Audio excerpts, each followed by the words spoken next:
Ano po yung dorming option? Ano po yung dorming option? Pero kung po, sabi na namin sa mga bata, nung kausapin namin sila last time, yung mga friend ko, kapag pumili ka, syempre, pagka dun ka sa, ang pinili mo ay pre-med, ikaw ay konfusido na pagdating mo ng college, ang pinili mo ay health allied course. So, doon ka talaga pupunta sa STEM, natin ka talaga sa pathway na yun. Kung engineering ka, dito ka talaga sa pathway.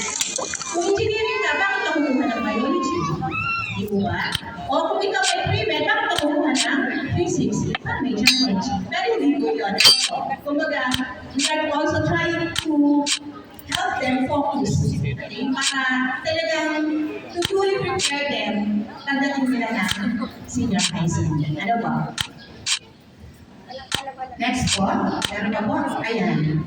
Another one po is the purely technical professional or the tech room. So, the school will also be offering the tech room.